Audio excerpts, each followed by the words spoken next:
When I coach people on building a practice, we're usually interested in bulk practice. That's when you carve out a substantial amount of time, say half an hour every morning, an hour every weekday. And for big work, say things related to your livelihood, or if you're trying to make your most important passion a real consistent part of your life, then that's a good approach. But I think we also underestimate incremental practice. That's when you do tiny amounts on a more frequent basis. And you can make a surprising amount of progress that way.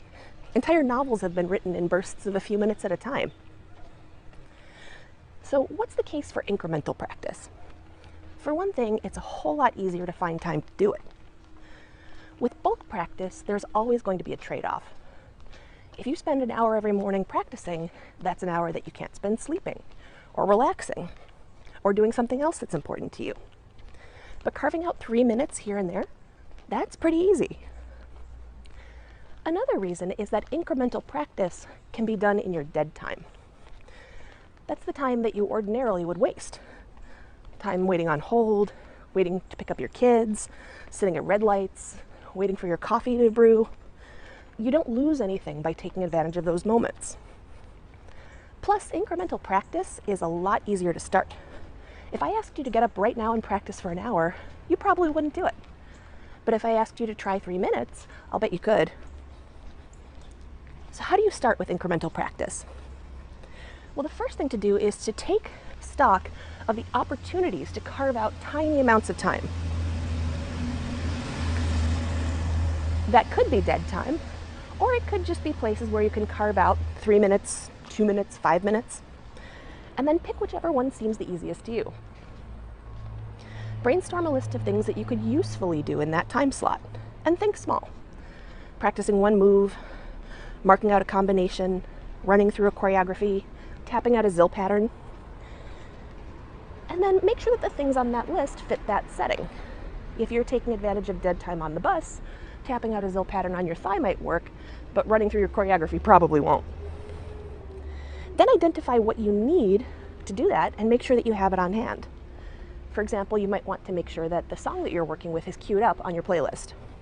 Then just give it a shot. So let me give you an example of carving out time. One of my students practices for a few minutes every hour. She has her own office, so she sets a timer, and when that timer goes off, she closes the door and she practices for one song.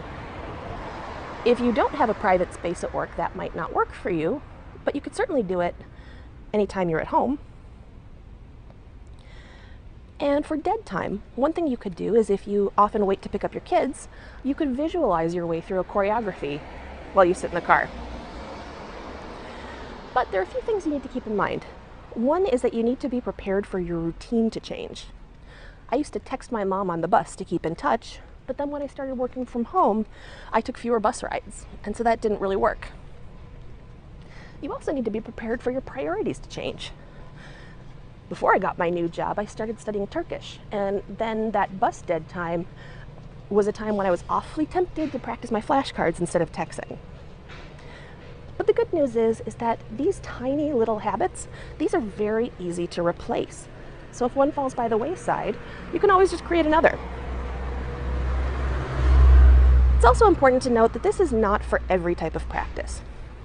If you're doing practice that requires a lot of preparation, special clothes, a really extensive warm-up, or lots of equipment setup, then you're probably better off with bulk practice. But be sure that you're questioning your assumptions. Do you really have to change into dance clothes to mark out that combination? What could you practice in your regular clothes? Do you really need to warm up fully, or would a 2-minute quickie warm-up do what you need? So whether you already have a substantial practice or not, consider adding incremental practice to your routine. It's easy to fit into your day, and you can make a substantial amount of progress. So look for opportunities to carve out a couple of minutes, and remember that dead time can be a goldmine. Then figure out what you can usefully do in that setting and what you need to have on hand so you can take advantage of it.